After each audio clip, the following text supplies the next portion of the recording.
Depuis 4 ans maintenant, j'avais hâte que nous revisions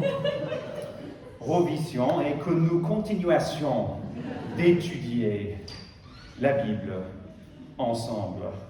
Aujourd'hui, je vous invite à ouvrir votre Bible à Colossiens chapitre 1, mais en fait, avant de lire ce texte, nous allons imaginer un scénario. Imaginez en fait que vous avez besoin d'un peu plus d'argent pour vivre, d'accord? Et puis, vous trouvez un emploi dans un restaurant étoilé de cuisine française traditionnelle et gastronomique. Le propriétaire, M. Martin, vous embauche pour faire la vaisselle dans son restaurant. En fait, ça se passe très bien et donc vous commencez à prendre d'autres responsabilités dans le restaurant. En fait, vous travaillez en tant que serveur, vous apprenez ensuite à faire le travail de barman, de sommelier et de cuisinier. En fait, après quelques années, vous avez appris et vous maîtrisez tous les différents jobs de la restauration. Alors un jour, M. Martin vous explique que ça fait très longtemps qu'il n'a pas eu l'occasion de prendre des vacances et rendre visite à sa famille à Calais. D'accord? Et il vous explique en fait qu'il vous a choisi pour que vous vous occupiez de son cher restaurant étoilé pendant son absence. Donc, vous vous mettez au travail. Tout se passe très bien. Les semaines passent sans souci, mais un jour, vous décidez de faire quelques améliorations pour aider M. Martin. Vous commencez par changer la carte. Vous avez l'impression que les gens aiment la nourriture mexicaine, comme des tacos, donc vous ajoutez des tacos à la carte.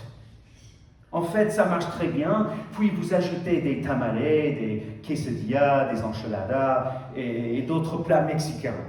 D'accord? Finalement, ça marche bien, alors autant retirer de la carte tous les plats français. Ensuite, vous enlevez le panneau accroché au-dessus de l'entrée du restaurant qui dit « Chez Martin » et vous le remplacez par un panneau qui dit « The Taco House ». D'accord? Pire encore, vous prenez le livre de recettes de Mamie Martin et vous le brûlez, puisque vous n'en avez plus besoin. Quelques semaines plus tard, M. Martin rentre de ses vacances et trouve son restaurant profané et son étoile perdue. Il découvre que son cher restaurant a été transformé en un vulgaire snack bar de qualité médiocre. Qu'est-ce qu'il va dire? Comment est-ce qu'il va réagir? Honnêtement, ça ne va pas être bien, n'est-ce pas? Ce que vous avez fait, ça va franchement le mettre en pétard. Il va être complètement vénère. Alors, de la même manière, le monde et tout ce qui se trouve dans ce monde est à Dieu. Dieu a créé ce monde. Il a tout façonné. Il a fait les êtres humains. Il nous a donné des instructions, un mode d'emploi pour vivre dans son monde. Mais qu'est-ce que nous avons fait? Nous sommes rebellés, n'est-ce pas? Nous avons détruit le monde, notre propre vie, notre relation avec le Seigneur. Mais Dieu est venu pour remettre les choses en ordre. Il nous aime malgré nos péchés contre lui. Il nous a donné sa grâce. Il nous a donné sa vie à la croix. Il remet en ordre tout le désordre que nous avons fait. D'une certaine manière, il va remettre en ordre son restaurant étoilé. Selon Colossiens chapitre 1, versets 15 à 20, le monde appartient à Jésus. Tout est à lui, par lui et pour lui. Et c'est lui seul qui peut tout remettre en ordre par sa croix. Alors, on va lire maintenant ce texte, Colossiens chapitre 1, versets 15 à 20. Ma fille Lénora va venir lire ce texte pour nous.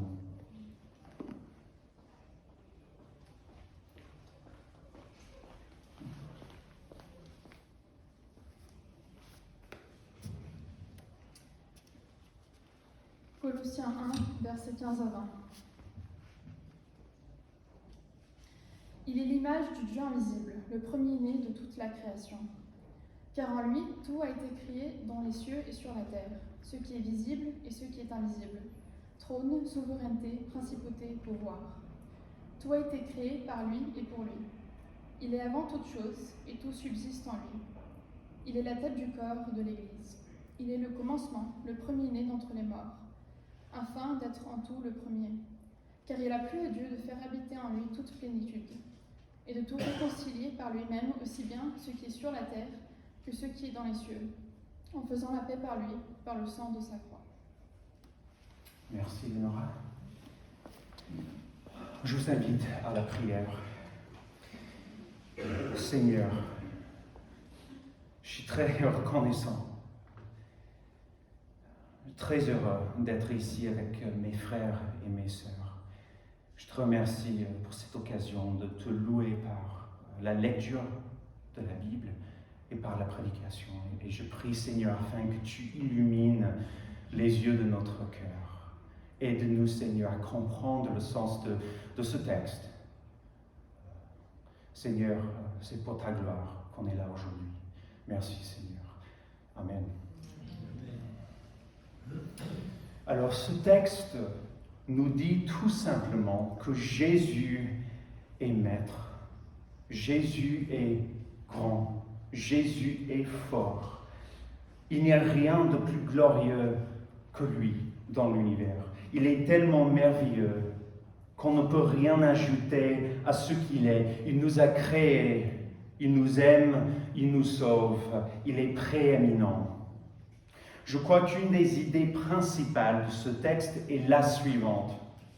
En tant que maître du monde, Jésus conduit ce monde qu'il aime vers la réparation qu'il a accomplie par la croix de Jésus. Nous avons abîmé ce monde par le péché, Jésus le restaure. Il y a beaucoup de choses que nous pourrions relever dans ce texte, mais ce que je veux faire aujourd'hui, c'est de me concentrer sur ce que la prééminence de Jésus veut dire pour nous dans la vie quotidienne. Si Jésus est créateur, propriétaire et maître du monde, et si nous vivons sous son autorité, qu'est-ce que ça veut dire pour nous? C'est de vivre correctement sous son autorité. Je vous propose 3 choses dans ce texte. Premièrement, le texte nous dit que si Jésus est prééminent dans la création, il faut que nous louions Jésus comme créateur. Regardez les versets 15 et 16. Jésus a l'autorité sur la création visible et invisible parce qu'il est créateur. En fait, cette idée est importante parce que dans la culture grecque et romaine, les dieux et les autres êtres célestes n'étaient pas éternels. Ils n'étaient pas des créateurs, mais plutôt des façonneurs de matériaux préexistants. Les dieux étaient puissants, mais pas tout-puissants. Les dieux étaient créatifs, mais pas créateurs. Les dieux avaient de l'influence sur le monde, mais pas l'autorité sur le monde. Et la conséquence de cette manière de penser gréco-romaine est la suivante. C'est que l'univers est plus fort, plus grand, plus ancien et plus important que les dieux. Ce qui veut dire que l'univers est plus digne de notre adoration que tous les autres êtres. C'est logique. Cette idée-là n'est pas très différente de ce que nous voyons aujourd'hui, où les gens louent la création au lieu du Créateur, n'est-ce pas? Le problème pour beaucoup de gens aujourd'hui, nous inclus, c'est que nous passons à côté du Créateur. Nous regardons la création, le monde, les bonnes choses devant nous, et nous ratons la source de toutes ces choses. Nous louons la création au lieu de celui qui nous a donné ce beau création, ce beau cadeau. Il y a quelques mois, j'ai fêté mon anniversaire et ma famille a fait de cette occasion un jour très très spécial en préparant un gâteau au chocolat de 12 couches. 12 couches. C'était incroyable. C'était un gâteau extraordinaire qui défiait les lois de la gravité. D'accord? En plus, ils m'ont offert un cadeau génial. Alors, on aime tous les bons gâteaux, n'est-ce pas? Et les beaux cadeaux. Mais il y a quelque chose encore plus important que les gâteaux et les cadeaux. C'est les gens qui les donnent, n'est-ce pas? Celui qui a donné le cadeau est plus important que le cadeau lui-même. Celui qui fête avec vous est encore plus important que la fête elle-même. Et de la même manière, les versets 15 à 16 sont un appel à regarder plus loin. C'est un appel à connaître le Créateur qui se trouve derrière la création. Pour reprendre l'exemple du début, le restaurant n'est pas là par hasard, n'est-ce pas? Le resto n'est pas là qu'on le transforme ou qu'on le modifie. Nous ne sommes pas les propriétaires, nous sommes des bénéficiaires du bienfaiteur. Il y a beaucoup de gens aujourd'hui qui voient l'univers comme divin en quelque sorte. Ils regardent l'univers comme s'il était éternel ou autosuffisant. Ironiquement, ils essaient de manipuler et de maîtriser cet univers. Ils pensent que le ciel et la terre sont leurs créateurs. Et ironiquement, ils pensent que c'est à eux de réparer et de sauver leur propre monde créateur. Mais Colossiens 1, versets 15 et 16 nous dit autre chose. Ces versets nous appellent à tourner notre regard vers Jésus dans la louange. Si Jésus est prééminent dans la création, il faut que nous louions Jésus comme Créateur. Ensuite, la deuxième idée que je veux souligner dans ce texte se trouve au verset 17. Si Jésus est prééminent sur toute chose, il faut subsister en lui.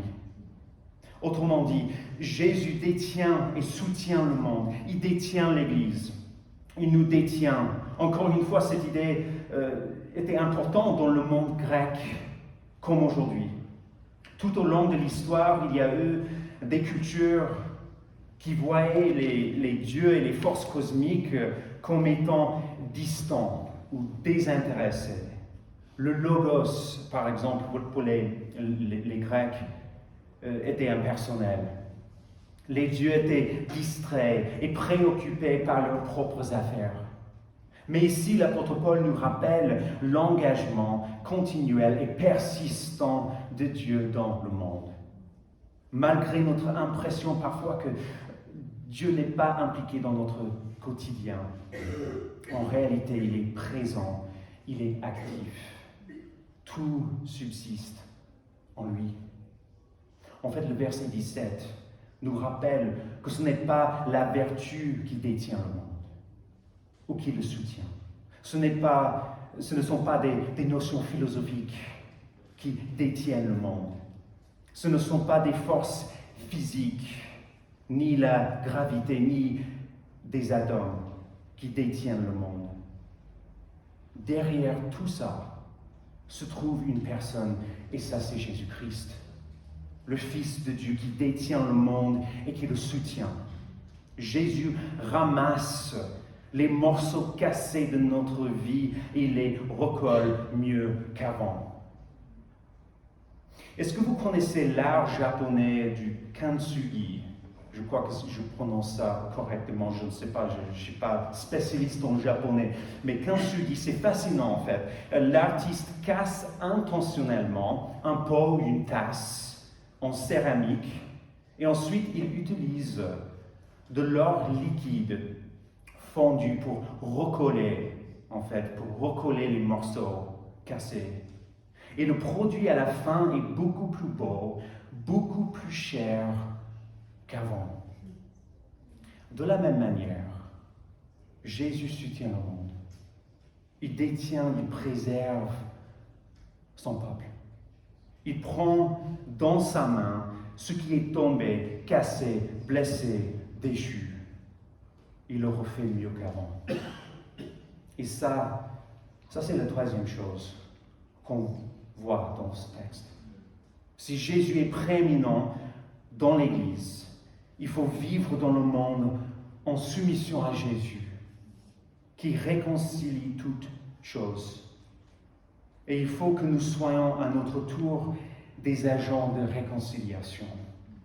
Une idée importante dans les versets 18 à 20, c'est que Jésus a un plan pour ce monde et que ce plan inclut l'Église, son peuple.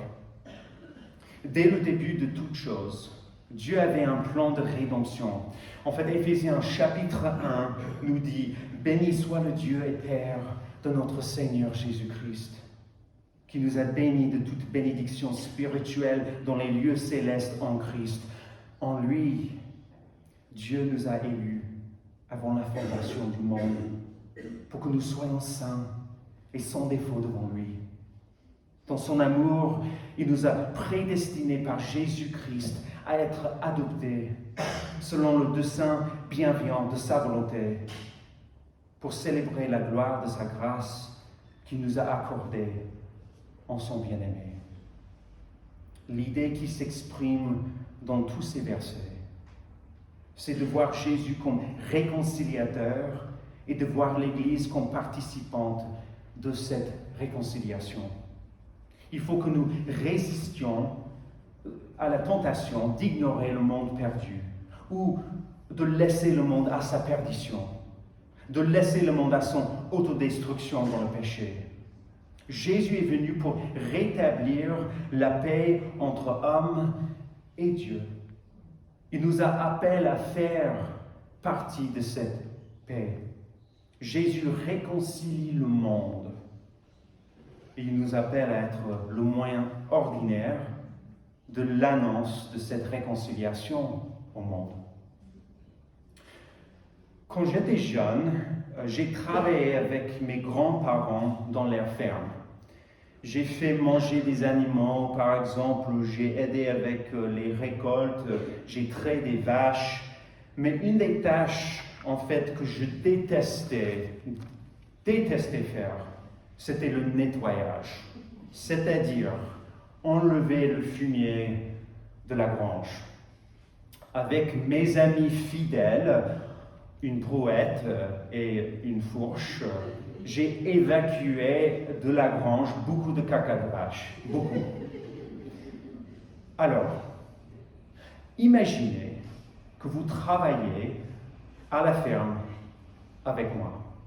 Et imaginez qu'en déplaçant le fumier, on découvre ensemble, incrusté dans la boue puante, un diamant. En regardant un peu plus près, on découvre aussi un anneau en or. Puis toutes sortes de bijoux et d'autres objets chers et précieux. Et en trouvant tous ces objets, on est obligé en fait de s'arrêter un instant et de considérer ce qui se passe.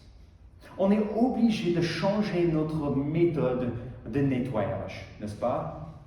On est obligé de se débarrasser de la fourche et de la brouette.